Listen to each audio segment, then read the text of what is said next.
What's going on? Jamie Bruce here, and I'm here to tell you that lighters on board your vessel aren't just for banging darts anymore. I have a hot little tip for you to make your fishing line stronger, your knot strength. So, just follow along and I'll walk you through it. I'm going to show you the right way to burn your fishing line to improve your knot strength, improve their longevity, and improve your confidence when you're burning your line. It's the direct connect to you and the fish. So the last thing you want to do when you dollop a nice little leader knot or a nice Palomar knot to your jig is to burn it and mess it up. So I'm going to show you how. Thanks for the click too. While you're watching, you may as well slide down, do a little subscribing. Keep the channel rocking so you don't have to go back to getting your tips from Cheeto fingered pond hoppers or guys that are 108th in points in the BFLs. So appreciate that. And we'll move on here. I'll show you what I'm talking about. So first example here, I'm going to start with a freshly tied FG knot, 10-pound braid, a 10-pound Suffix fluoro. Just going to take the fluoro end, clip that, and then I've got this braid end. Now what happens here when you cut this braid, cut that off, is no matter how long you leave it, every time it passes through the guides, it's going to wear on it, wear on it, wear on it. And eventually those fibers are going to break down and they're going to get back into your knot.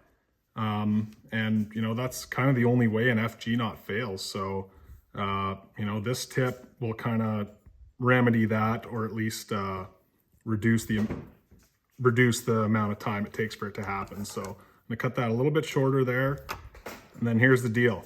Like I said, the last thing you want to do is burn your nice new leader knot. So I'm gonna wet my index finger and my thumb, protect the knot, precious cargo, protect the goods. Got that pinched up. Take my trusty Bic, light it up, and just singe her down. Fingers are wet, so it's not gonna burn my hand. And I've just got it, just like that. It's gonna pass through the guides. It's gonna really resist the tendency for those fibers to break down and get back into the knot. Lots of people get scared of that. The deal is wet your fingers, protect the knot at all costs, light her up. Okay, and this tip isn't just for leader knots. Anytime you're using braid, it's good to know. So I just laced this frog on.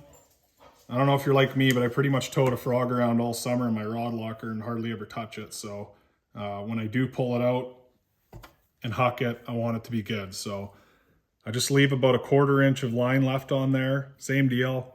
Wet your fingers up, protect the cargo, and just singe it down.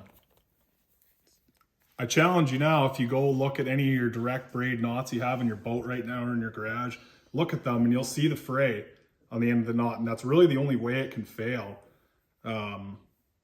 especially with braided lines. So try this tip out. Make sure you're subscribing, following along for podcasts, other videos, maybe some more juice tips going forward. Thanks for watching.